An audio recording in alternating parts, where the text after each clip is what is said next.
Espagnols diffusaient les visages des Gazaouis, ils diffusaient les visages sur les flottilles, ils parlaient de ces prisons. Et en France, vous avez vu quelque chose? Je vais vous dire, mes parents, ils passaient leur temps à poser les questions à mes équipes, mais pourquoi TF1 n'en parle pas? Bonne question. Faudrait leur poser la question, voilà.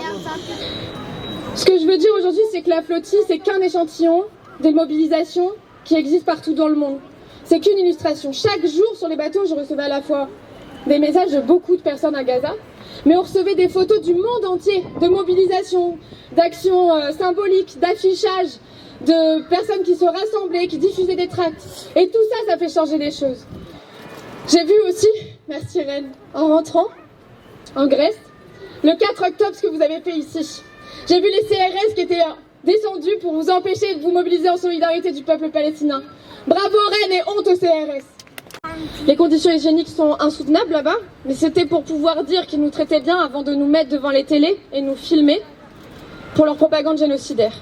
Une cellule entière de femmes a dû le faire, à genoux devant les télés, et ils ont dû arrêter parce qu'ils ont été pris par le temps et les 72 heures pour pouvoir rapatrier en urgence des personnes qui avaient signé les papiers. Normalement, 7 octobre, c'est un jour de recueillement, de deuil, de solidarité, de paix. Ils ont voulu nous utiliser pour une propagande génocidaire infâme par l'infâme ministre criminel de guerre, Ben-Gvir. Je vous assure que c'est un gros taré. On l'a vu de nos yeux. Un criminel de guerre. Et ils n'ont pas pu faire leur propagande génocidaire. Pourquoi? C'est pas grâce aux gouvernants. C'est grâce à vous. C'est grâce à tous ces peuples qui se sont mobilisés en même temps et qui ont parlé de Gaza. Et la finalité, c'est qu'on est rentré le 6 octobre.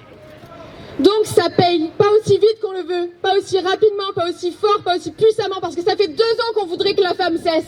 L'infâme d'ailleurs, le génocide depuis 2 ans. Mais les violences et les tortures sur les Palestiniens, c'est depuis 1948. C'est un message d'espoir que je voulais vous donner, et aussi, pour conclure, je veux vous dire, cette flottille, c'est pas la première, ce sera jamais la dernière. Moi, d'autres qui prendront le relais, on retournera et on brisera cet infâme siège